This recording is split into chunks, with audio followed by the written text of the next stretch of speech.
Good day, everyone, and welcome. My name is Tim Harty. I'm Mondaq's Chief Executive, and I'm thrilled to open today's exclusive guide to Canada's Anti-Forced Labour Act, hosted in collaboration with Bennett Jones.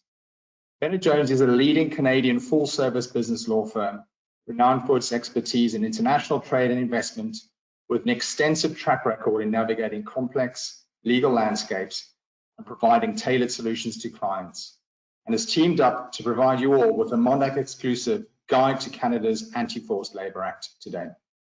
We are pleased to have a select group of partners from Bennett Jones, International Trade and Investment and Sustainability, and ESG practice groups to speak with us today. Jessica, Sharon, Sabrina, and Alison, thank you for joining us. Specializing in environmental, social, and corporate governance, employment law, regulatory compliance, and international trade, among other areas of business expertise, Bennett Jones is uniquely positioned to navigate the complexities of Canada's Anti-Forced Labour Act. Their comprehensive understanding of the legislation, the ESG considerations, and implications for supply chain management allows them to provide practical advice to organizations striving to meet reporting obligations and address ethical concerns in their operations. Together, our hosts will guide us through the complicated guidelines of Canada's new anti-forced labour legislation, the Fighting Against Forced Labour and Child Labour in Supply Chains Act, or the Supply Chains Act for short, which will impact the future of ethical supply chain management in Canada. This webinar will run for approximately 45 minutes in terms of the presentation, and will be followed by a Q&A session. Before I hand you over to Sabrina, just a quick housekeeping item. You'll have the opportunity to submit questions to today's presenters by typing them into the questions pane of the control panel. Please send your questions privately to the organizers only, thank you, and we'll address as many as possible during the Q&A session towards the end of today's webinar. So without further ado, let's dive into today's discussion and gain a deeper understanding of this crucial topic. Over to you, Sabrina. Thanks very much, Tim, and thank you for having us here to host this session, co-host it with Mondaq. We can go ahead to the next slide. And today we're going to be focused on Canada's new reporting requirement related to forced labor. But the interesting thing to set the scene for our discussion is that the laws in Canada are actually part of a global trend of governments trying to address the issue of forced labor and child labor in corporate supply chains through a variety of means. So on the slide, we've put some of the laws that exist in different countries around the world and group them into three buckets based on the types of restrictions or prohibitions that they introduced. The first category on the slide are import prohibitions. So these are examples of laws that are going to deny market access to goods that are made wholly or in part by forced labor, and in the Canadian context, child labor. And those laws exist in countries like the United States, which has had a prohibition against forced labor on its books since the 1930s, although enforcement of it has ramped up for a variety of reasons in the last 10 years. Mexico and the European Union with its proposed regulations. The second bucket on the slide concerns reporting requirements. So these are laws where the obligation is for companies to be transparent, to report on the steps that they might be taking to prevent or reduce the risk of forced labor in their supply chains. And again, here we see a number of jurisdictions around the world taking these steps. The theory behind them being if you introduce reporting obligations, these transparency requirements, you enable stakeholders to really hold companies to account, and you require companies to be intentional and explicit about the steps that they are taking to deal with these issues arising in their supply chains. The third group of laws on the screen are due diligence laws. And by these, we're referring to the kinds of laws that are prescriptive in nature, that will set out standards or particular actions that companies need to take in order to be addressing forced labor risk in their supply chains. And so a common question that we get from clients who are turning their minds to the requirements of the new Canadian Supply Chains Act is, what do I need to do to comply with the legislation? And as we'll talk about, that piece of legislation is really about creating transparency and reporting on what you do. It does not, with some small exception that we'll talk about, act in a prescriptive manner to require companies to meet a certain standard of due diligence. But as my co-panelists and I will talk about, there are a number of aspects of Canadian policy and regulation as it emerges that's kind of creating a consensus or a bit of a more sense of best practice approach to addressing these issues. Next slide, please. So when we turn to look at what it is that we have in Canada to try and address issues of forced labor and child labor in our supply chains, we see the government designing a variety of mechanisms. We have had, since at least the mid-2000s, a prohibition on trafficking in persons, a prohibition on exploitation in the criminal code. And that definition of exploitation includes causing someone to provide their labor in circumstances that could reasonably be expected to cause them to believe that their safety or someone else's safety of someone known to them would be threatened if they didn't provide the labor. We don't have a ton of enforcement of that provision, but it has been there on the books for a number of years. The government introduced a complaint-based investigation mechanism in the Canadian Ombudsperson for Responsible Enterprise. And the Corps has a limited mandate that applies to certain sectors that enables it to receive complaints about human rights abuses, including the use of forced labor or child labor that may be engaged in by Canadian companies in these specific sectors in their activities abroad. And so the Corps has been quite active, receiving a number of complaints, and you may have seen news reports written up about those circumstances in which the ombudsperson has decided not just to receive the complaint and engage in a confidential process, but go so far as to initiate publicly an investigation into the allegations.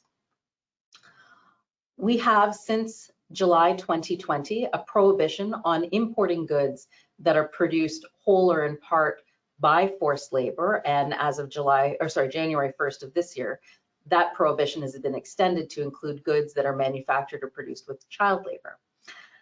And I'm going to, before we talk about the reporting obligation, I'm going to say a couple of more quick words on the import prohibition.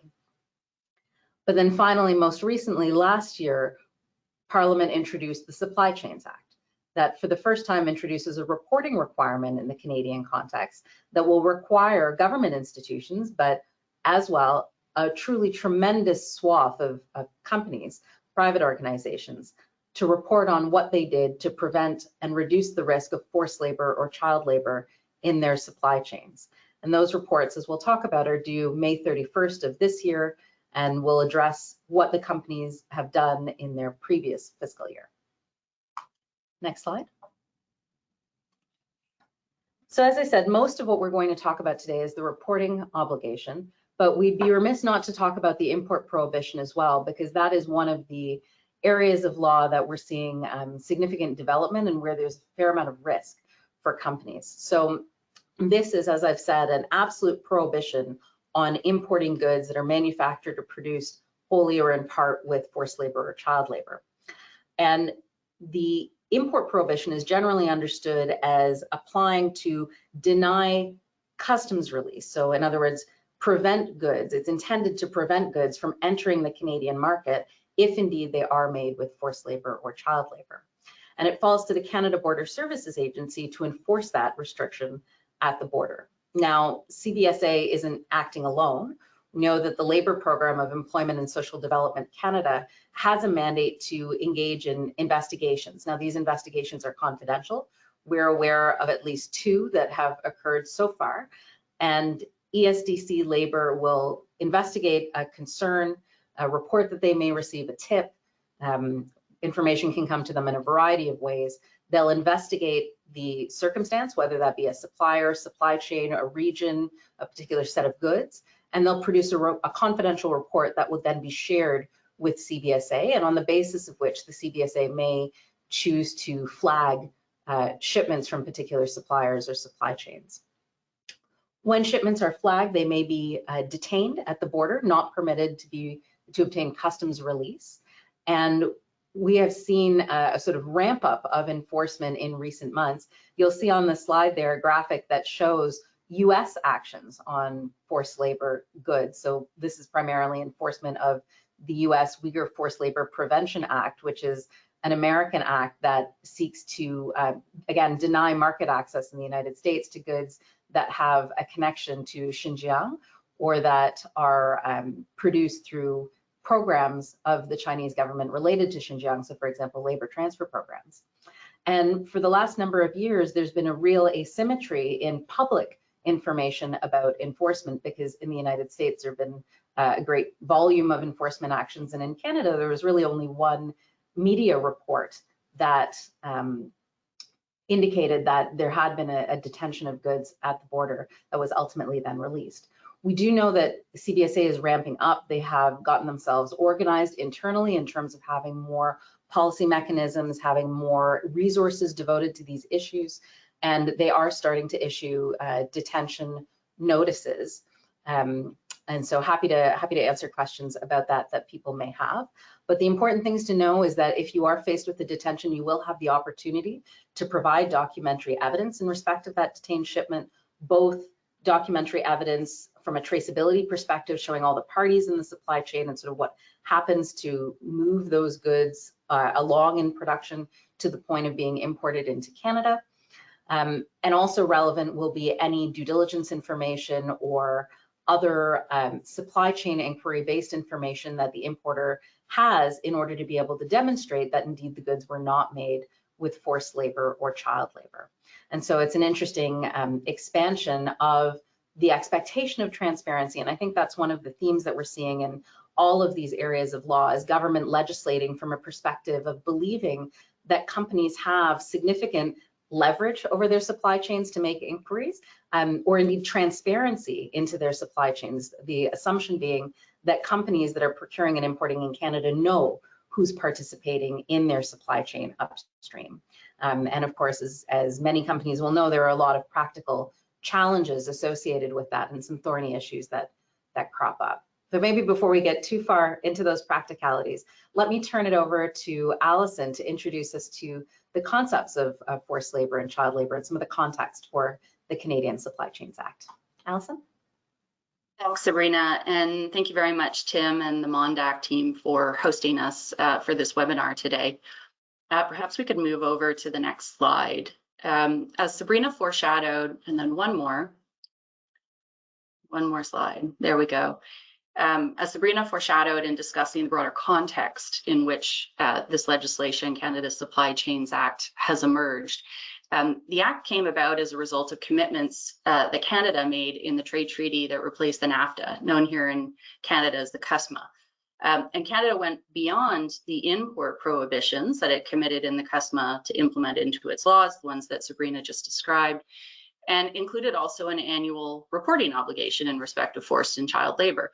They backed it up with inspection powers and criminal penalties for non-compliance. The reports that are required to be filed by May 31st now of every year for all reporting entities have to be accurate.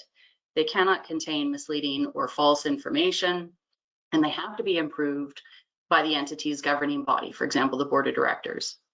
And then there's a further burden that has been put on those that would be responsible for contributing information to the report or approving the report. Directors and officers have direct liability under the Act for knowingly making a false or misleading statement or knowingly providing false or misleading information. Now, in addition to the report, a detailed questionnaire has also been introduced and must be completed and submitted online. And an entity's responses to the questionnaire have to align with the contents of its report. So there's a fair amount of work that does have to be done in terms of preparing the bespoke report with respect to the requirements of the Act. We'll get into those in a few minutes, as well as preparing the response to the government's detailed questionnaire. And it's also important to understand that while Canada took some inspiration from approaches to modern slavery legislation in other countries, Sabrina had some examples up on one of the earlier slides, it ultimately adopted its own approach. Public Safety Canada, which is the government department in Canada responsible for administering the Supply Chains Act, has acknowledged this in the guidance that it's published on the Act. And in essence, where there is an overlap with modern slavery legislation in another country, such as the UK Modern Slavery Act, reporting entities can leverage that overlap when they're submitting information to both the Canadian and the foreign authorities. But as with most things, the devil is in the details, including what forced labor and what child labor mean under the Supply Chains Act. If we can go to the next slide. Given our time constraints today, I'm not going to walk through a really detailed discussion of the definitions, but I would like to flag a few important points for the audience to be aware of, beginning with the definition of child labor. The definition, as you'll see up on screen, treats all individuals under the age of 18 as children for purposes of the child labor prohibition. This is especially relevant for purposes of little c in the definition on schooling. The ILO Minimum Age Convention sets a lower threshold for purposes of defining work that should not interfere with schooling. It's set at 15 years of age. And this isn't surprising when you consider that in many parts of the world, it's necessary for children to contribute to household income, including from an age much earlier than 18. Additionally, no guidance has been provided as to how circumstances that are mentally, physically, socially, or morally dangerous to a child, which you see in little b of the definition, are to be assessed for purposes of the Act. Again, if you were to refer to the ILO Minimum Age Convention, that assessment would be made according to the relevant national law or by a national competent authority.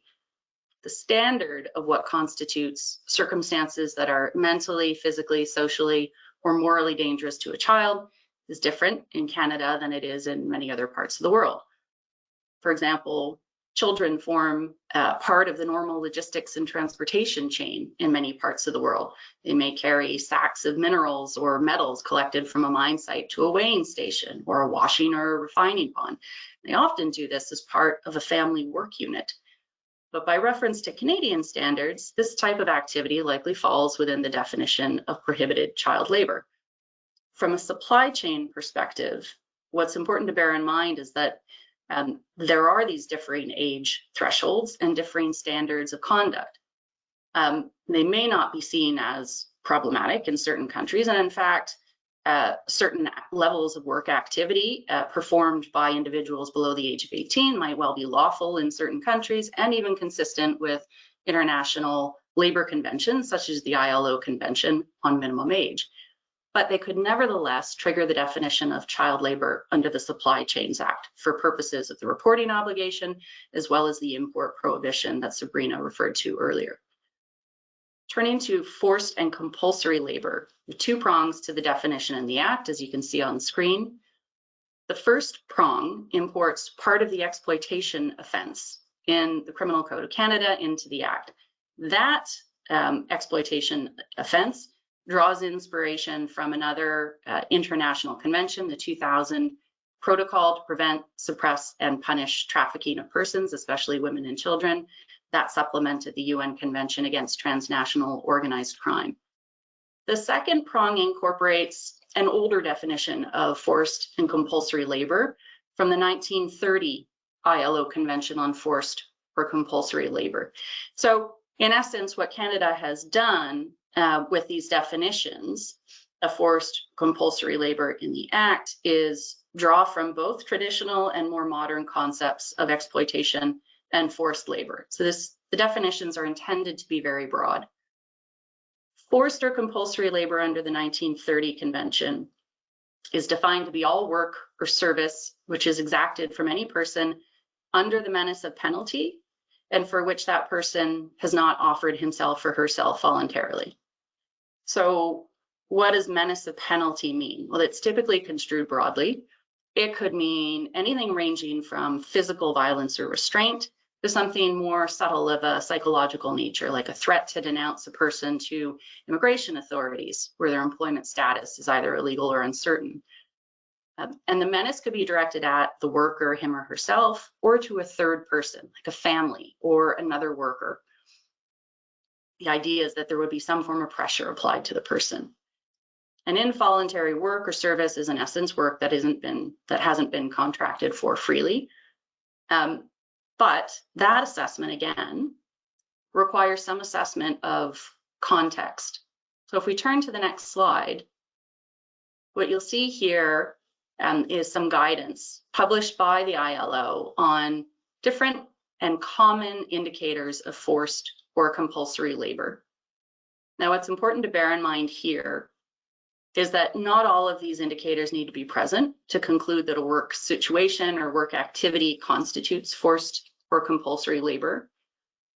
The fact that a person is paid for their work doesn't necessarily mean that the person isn't working in a situation of forced labor or compulsory labor. Isolation could be isolation from a person's normal social and support networks, not just physical isolation. Deception can obviously take many forms. It could involve promising a person a certain type of work visa, but then securing a different type of work visa, one that might make the person reliant on or tied to a particular employer, thereby increasing their vulnerability to the employer. Debt bondage can arise in myriad circumstances. In some circumstances, debt bondage is so severe that the debt is passed on through multiple generations because the original debt holder is unable to repay the debt in his or her lifetime. You will see this quite commonly in certain industry sectors, particularly in Asian and South Asian economies. In other situations, debt bondage could appear innocuous, or it could appear to be an arrangement in the ordinary course, save where some of the other factors on screen are taken into consideration. So for example, you may have a person who is recruited to work on a farm in another country in order to alleviate that country's farm labor shortage. The person might have been promised that their airfare and their room and board would be covered by the employer or by the recruiter. But then they might be told that the circumstances have changed, and either none of those expenses will be covered or only a portion of the expenses will be covered. So there's an element of deception coming in. And then perhaps the remaining costs will be deducted from their wage until the debt is paid, perhaps even with interest. And so whatever they contracted for by way of remuneration has been effectively undermined. They might not, in fact, be making a living wage. They might, in fact, have a net debt to the employer in exchange for their labor. The employer might own the work site and services around it, such that the worker has no alternatives than to purchase goods and services from the employer at the price that the employer determines. Again, in that circumstance, there's an opportunity for abuse. Perhaps there will be an overcharge for goods and services that perpetually keeps the person in debt to the employer. The analysis of whether a given situation constitutes forced labor can be complex, and as perhaps you've seen, it's quite fact intensive. And this ties into what Sabrina mentioned earlier. If there is an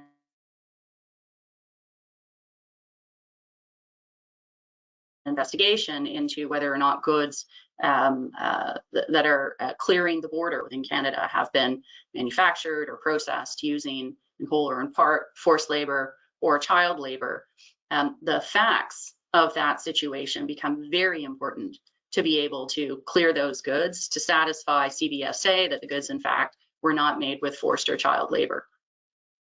Sometimes that can be done through a desktop review of documents. In other cases, it might require an on-site review of the circumstances in which the goods are manufactured or fruit is picked, etc.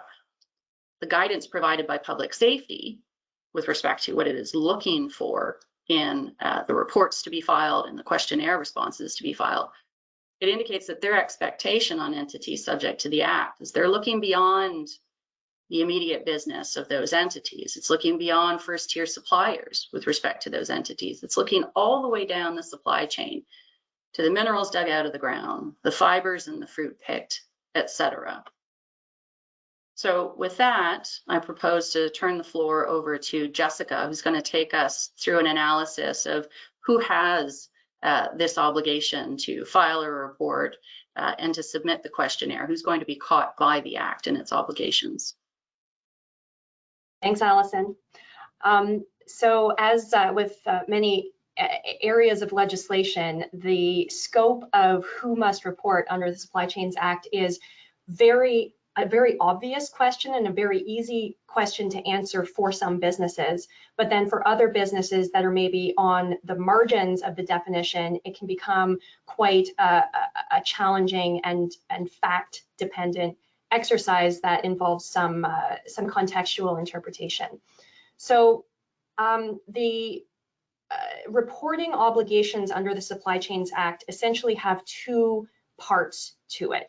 The first is whether the entity under examination that you're assessing whether it needs to report or not is an entity within the definition of entity in the Supply Chains Act. And the second piece is whether that entity engages in any of the activities that trigger a reporting obligation. So you could, for example, meet the definition of an entity, but not engage in any activities and therefore not have a reporting obligation. Or conversely, you might engage in some of the activities that would trigger a reporting obligation, but if you don't meet the definition of entity, then you would not have a reporting obligation. So the entity definition is essentially the jurisdictional nexus, whether the business or the entity in question is subject to the act at all. And then you have this second part of the test, which is the what type of business are you engaging in, and is it the type of business that the Supply Chains Act is intended to address. So we'll start with the definition of entity. It's two-pronged or perhaps three-pronged if you're looking at the definition in the small b paragraph in the definition. So an entity is any corporation, trust, partnership, or other incorporated organization. And Public Safety Canada has indicated that that should be construed broadly. So they're basically trying to capture any kind of business organization without reference necessarily to the technical structure or form of it. That is so, but on that point, the act does not apply to individuals. For example, if you are, an individual sole practitioner that is running a business, but you're not incorporated, or you don't have like an organization, it is unlikely that you would meet the criteria of an entity.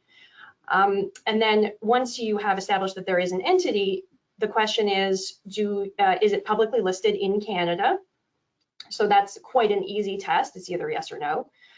And if it is not publicly listed in Canada, you get into the assessment of the size thresholds and what we call the Canadian business presence requirement. Can we go to the next slide?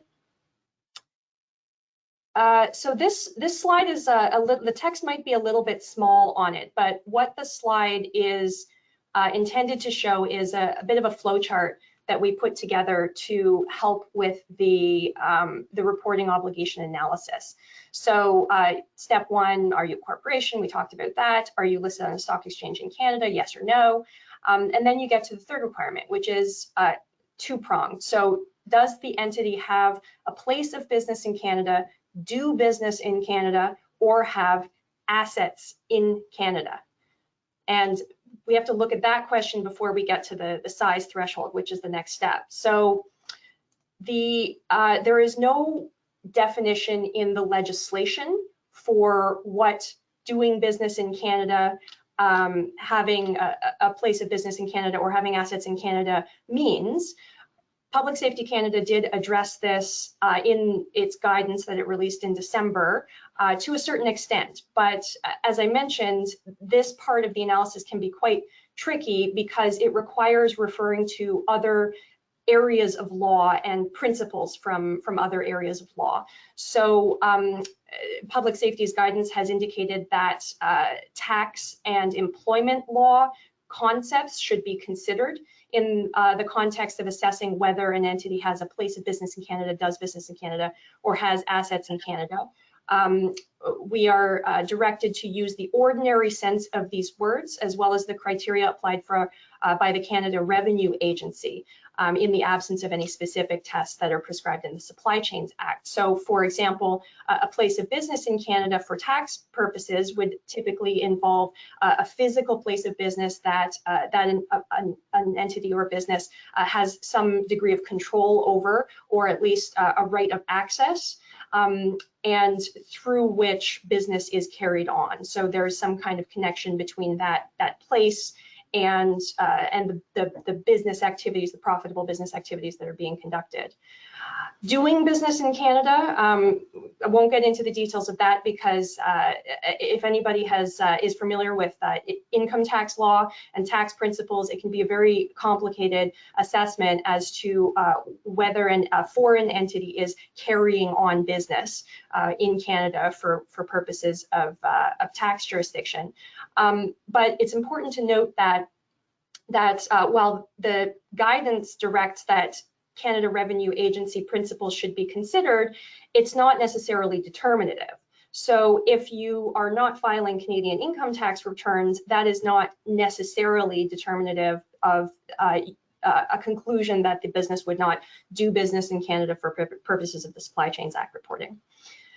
And then assets in Canada is also defined very broadly. So any property, assets or any property owned by a person or business, including money, land, buildings, investments, inventory, cars, trucks, boats, or other valuables that belong to a person or business, and can also include intangibles such as goodwill. The assets are considered on a gross basis, not net, and based on the entity's consolidated financial statements. So that brings us to the second prong of the sub B element of the entity definition, which is the size thresholds. So these are a little bit more of a straightforward assessment. So if you are an entity that has the Canadian business presence, the question is whether, based on the consolidated financial statements of that entity in the 2 most recent fiscal years, does the entity exceed at least 2 out of 3 of the following thresholds, which is $20 million Canadian in assets, $40 million Canadian in revenue, or an average of at least 250 employees. Employees are employees within the meaning of Canadian employment law, so it would not include, for example, independent contractors. And the assets and revenue are evaluated based on the consolidated financial statements of the entity for which you are conducting the assessment. So if that entity has subsidiaries whose assets and revenue are consolidated up into its financials, you would have to include those assets and revenue in the assessment, but you don't have to go up the chain. So you don't have to include the consolidated financials of a parent company, for example. Although on that point, the parent company of the Canadian entity may itself have a separate reporting obligation. So you have to go through this flow chart separately with respect to each individual corporate entity within the group to evaluate which ones have a reporting obligation, or excuse me, which ones meet the definition of an entity.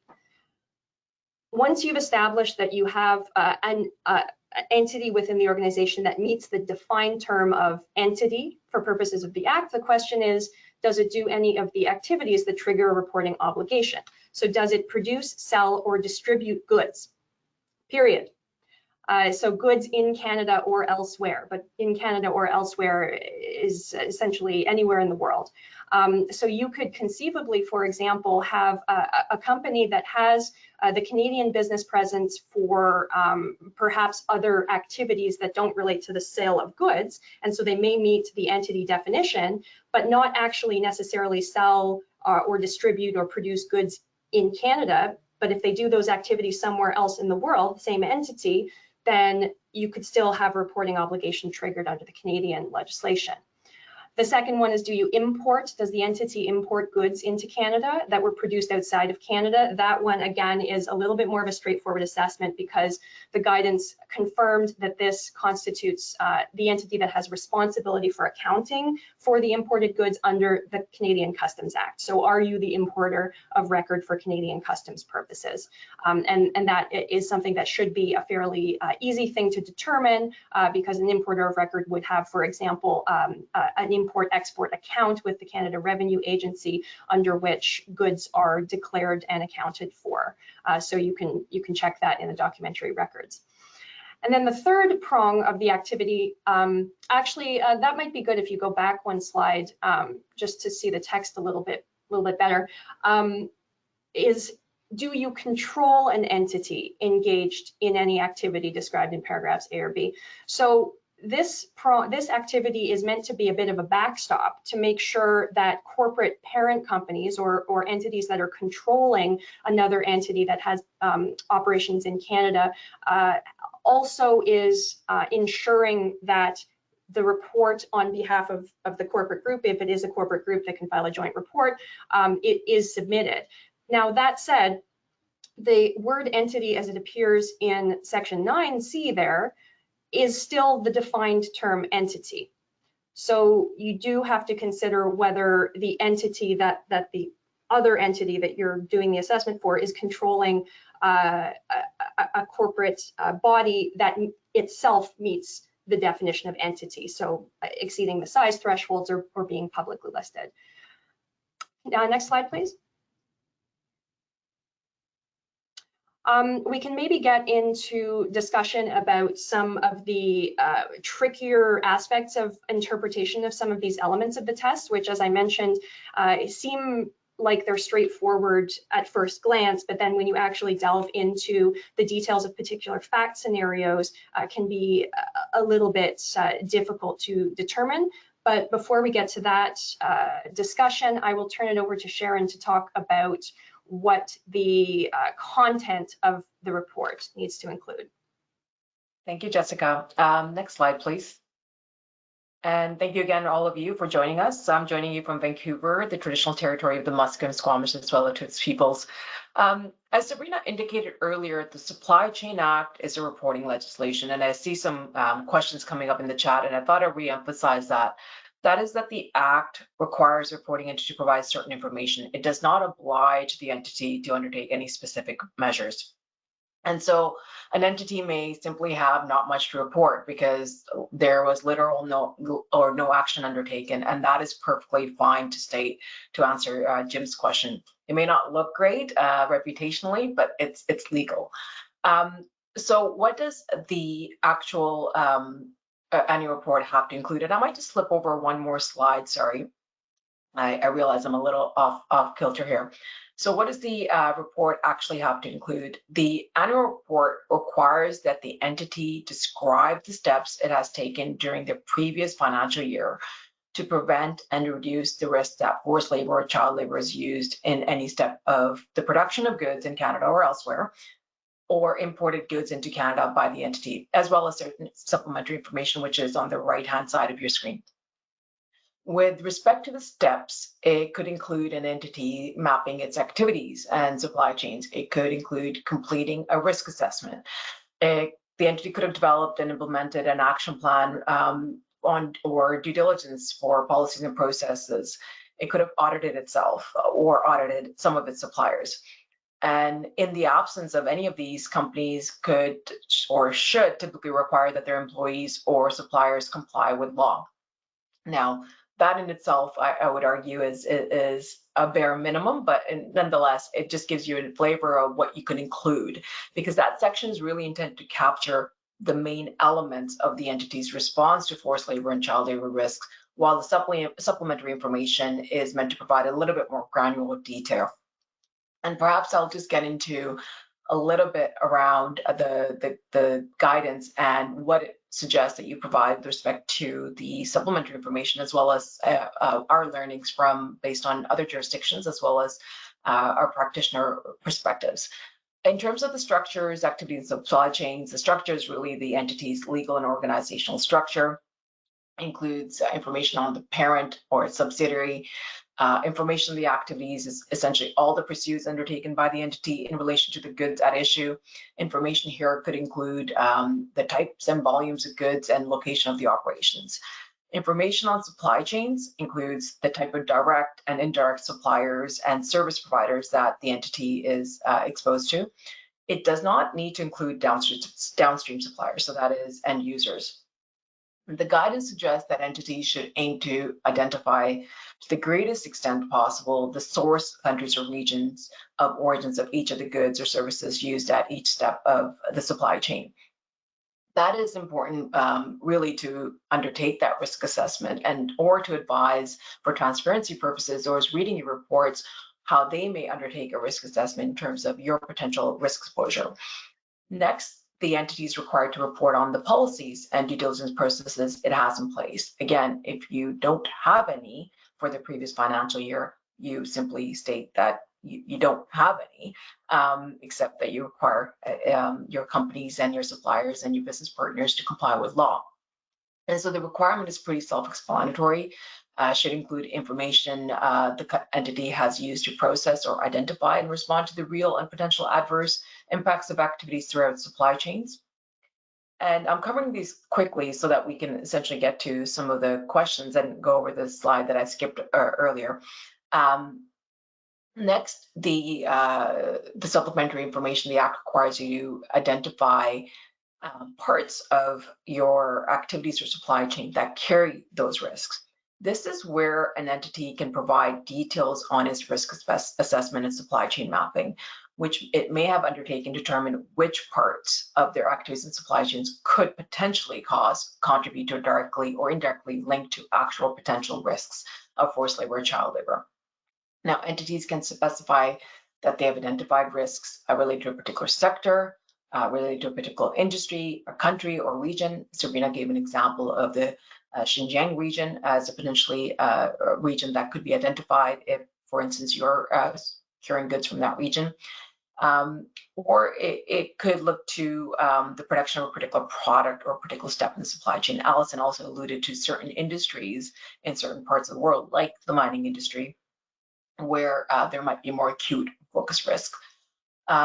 If, for example, you could also use, state that your tier 1, 2, or 3, or potentially other tier suppliers are located in a country which is conflict affected, has state-imposed forced labor, forced and prison labor. It could have weak governance, or it doesn't uphold or even condone, in some instances, human rights abuses. And it's likely in those scenarios that you're going to have some risk exposure, obviously. The assumption, at least from, I think, many of us on this panel, is that there is going to be a level of risk somewhere. And from a practitioner's perspective, the problem is not that you've discovered such risk, but rather that you're not discovering it. Because if you can identify the risk, the entity can take measures to address the risk. And the Act, although it doesn't stipulate that, that is really the intention, is to be transparent and to undertake the exercise of going through and identifying those risks so you can actually implement measures to address them. The next two supplementary information is really around remediation measures and loss of income when you're undertaking such remediation measures. We've had quite a few bit of inquiries related to this. I would point out that some of the other legislation across the globe, a similar reporting legislation also has this. Remediation and remedy are engaged if forced labor and child labor is actually discovered. And the Act requires the entity to disclose what steps it took to counteract or make good any violation of human rights that would have occurred. For example, if you've discovered that there is forced labor or child labor in your supply chain, did you offer any compensation? Did you offer an apology for lack of potentially following your own processes? Have you put in place remediation measures that would ensure that such activities don't occur again? Did you provide psychological or other support, including training? And did you offer, if, for instance, you to take measures to terminate the contract, or obviously to ensure that the forced labor and child labor isn't continuing, and the families that were, as Alison said, are relying on that income coming in, did you make good the loss of income that they would have suffered in the form of compensation or otherwise, including finding others more suitable sources of income for them? Recalling that while faces of modern slavery are bad, they're nonetheless families relying upon the income, and simply terminating contracts when you have found those bad actors is not a complete solution to this global issue. So in this section, an entity can simply state that, we have no such risk in our supply chains, or we haven't discovered any forced labor or child labor, and hence we haven't had to take any remediation measures at all. The next requirement is really training. Again, self-explanatory. It is really whether the entity has provided any training to its employees. You can include details on the length. You can include details about the content and how that's informed, how often your employees are required to undertake it. And although the Act doesn't require it, you can also include information about training that you provide to your suppliers, for instance, because that is something that many companies do. Lastly, the Act requires an entity to disclose how it assesses its effectiveness in ensuring that all the measures that you might have spoken about in your report are actually working or making a tangible impact. In this section, you can talk about either conducting regular reviews or planning to conduct regular reviews of your systems, essentially a gap analysis and peer review of that to see if something is missing. You can also get external service providers to come in and do that gap analysis for you. You can audit your own processes. You can look at how you're measuring and tracking the number of cases being reported. And again, an increase in number can be a good sign sometimes because it can demonstrate that your systems and processes are working. You can also look at how your employees are engaged in this process through some companies take annual employee engagement surveys. And if more and more employees are highlighting this, again, it shows a level of awareness. And I really harp on about the peer review process because, like you've seen the breadth of the experience of my colleagues here, having your own peers and talking to them about what they're doing, what other industries might be doing, and benchmarking yourself against them, and also sharing information about the issues that you're facing and how you're tackling it. That is, I would say, a great source of assessing both your effectiveness and to continuously improve your processes and systems. And in providing this report, entities should also, describe the activities of any subsidiaries that are entities with reporting obligations under the Act. And perhaps I can go back to the previous slide now, if that's okay. Now, some of this is already covered, but very briefly, essentially, the Act requires you to report by May 31st. Now, we have highlighted the fact that some entities may be required to report earlier because the report is required to be attested to by your governing body, so the board of directors. And depending on when your board is actually meeting, they need to look at this report. There's an attestation that is required to be included in there, and they need to ensure that they've done their diligence to verify the information that's included in the report. Also, because their report is for at least companies that are federally incorporated, you're required to essentially provide the report alongside your financial statements. And many in CBSA companies have an earlier period in terms of when they're providing their information to shareholders. So in practice, you might be actually providing your report in next month, say. The Act does require you to place the report on a prominent side of your website. That could be under your sustainability section or somewhere else, as long as it's easily available. It also requires you to submit the report alongside with the questionnaire that Allison spoke about into an online portal that is now up and running. And so long as you have all the information that's included in the report, you can do joint reports. And perhaps I can move over to the next two slides. Thank you. So my colleagues, led by Jessica and Sabrina, had developed a toolkit to help companies prepare or enhance their reporting. But it also could be used, in my view, for steps to implement diligence processes within an organization. And so it doesn't need to be just forced labor or child labor. It could be all forms of modern slavery. And the toolkit is available to all of you. So please email us. We will be happy to share it and send it to you. But it is really meant to get the conversation started rather than setting the expectation that all these processes that are referenced in the questions that are being asked must be in place at the same time. We really echo a risk-informed approach that is tailored to the organization's size, tailored to the organization's capacity and resources and major risks. Because it might be that based on those resources, it necessitates that you start with a minimal viable product rather than implementing a gold standard just to start with.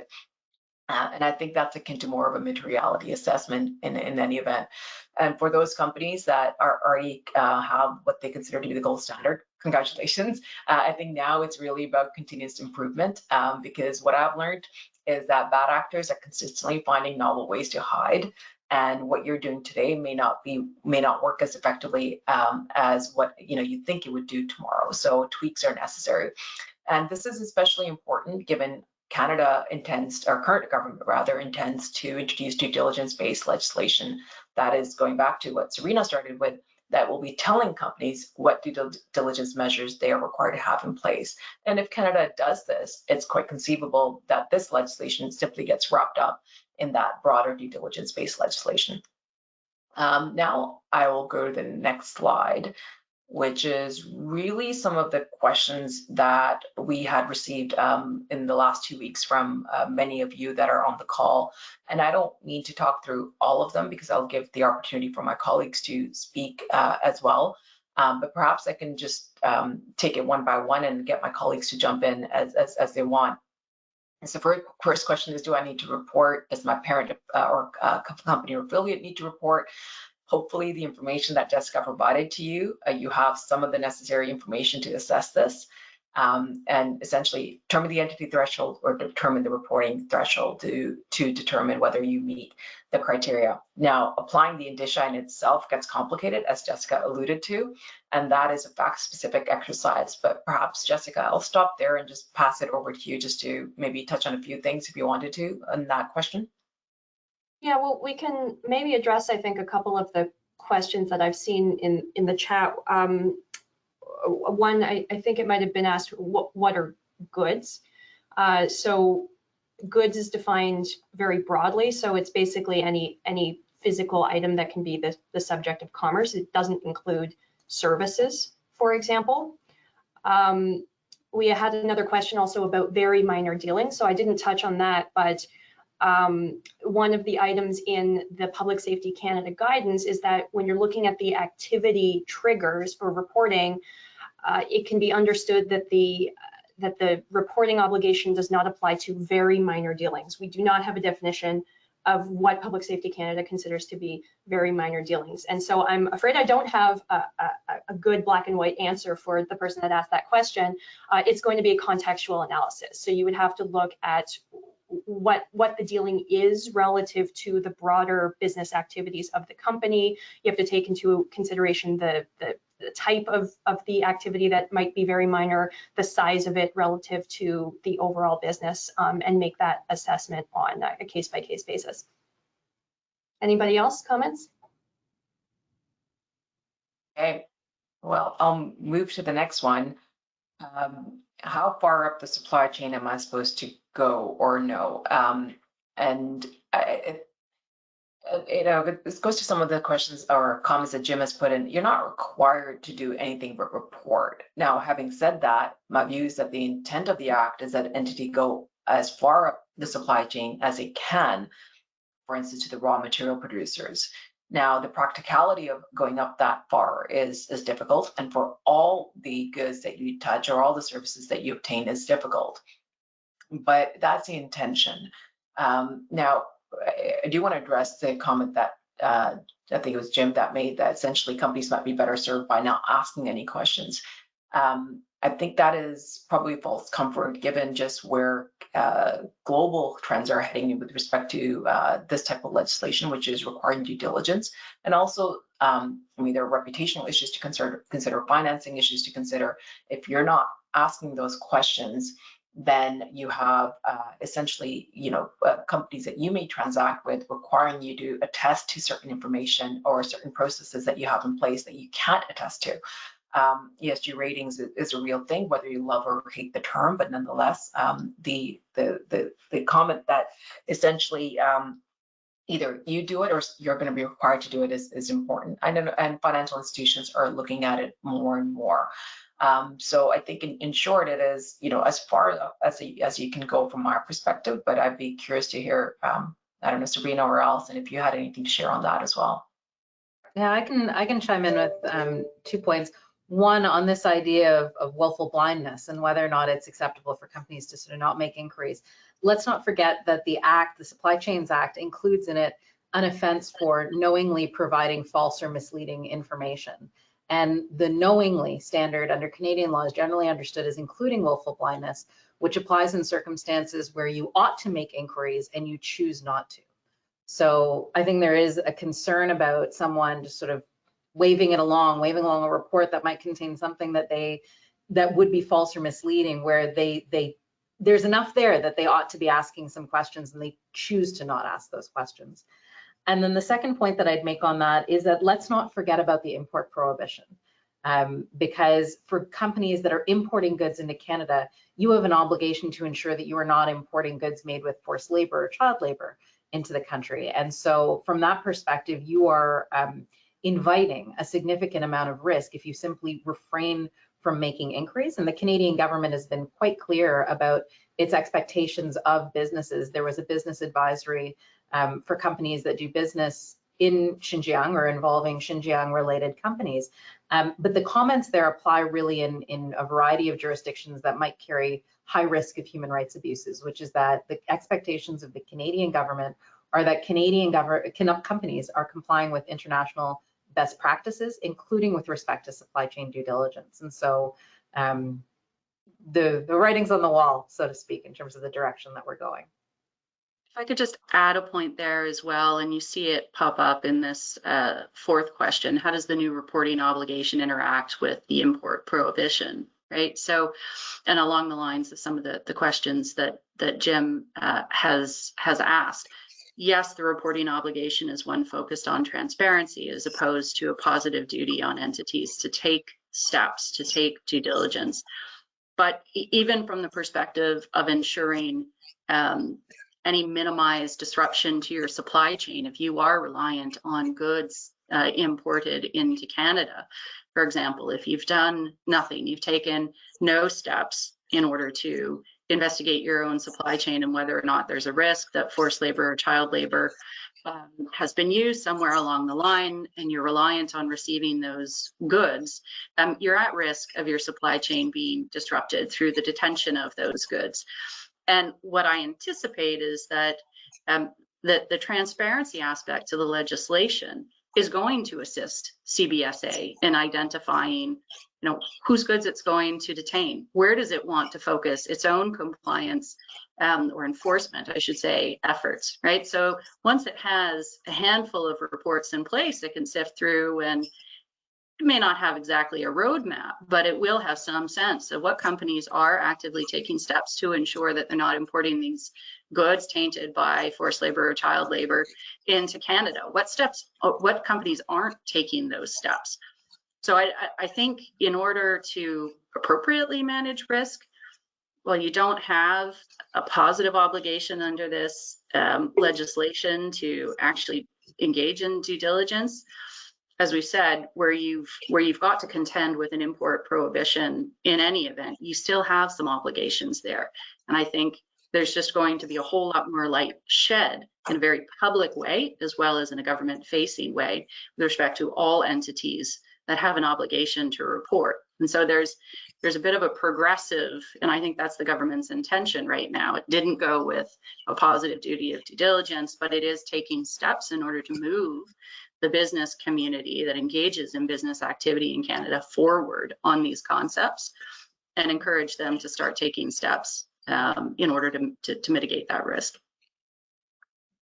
Alison, I think we covered basically three of the questions there, and very quickly answering the question regarding joint reporting.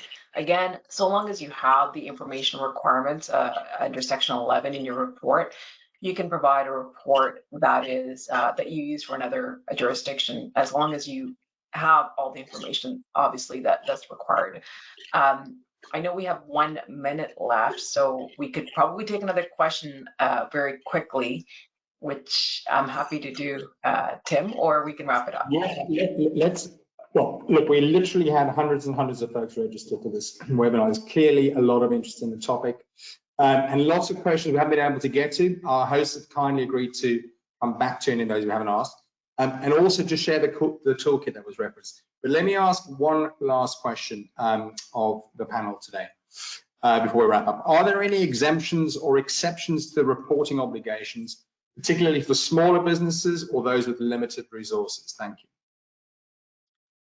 Short answer is no, if you meet the requirements of the entity threshold, which again are targeted towards a certain size of business. So you really ought not to be a small business if you're making that much cash. Well, and the other interesting point is to know that when the bill was passing through Parliament in committee debate, it was a significant point of debate whether or not there ought to be these size thresholds and whether or not the extension of the act should be extended to cover all Canadian businesses. And so the size thresholds are deliberate. And so as Sharon said, if you meet them, you're in. Thank you, Sharon. Thank you, Sabrina. As I mentioned, a huge amount of interest in the topic. A very big thank you to our Bennett Jones speakers today. And on behalf of Mondaq and Bennett Jones, thank you to all of you for taking time today to join us. Have a great day further. Thank you.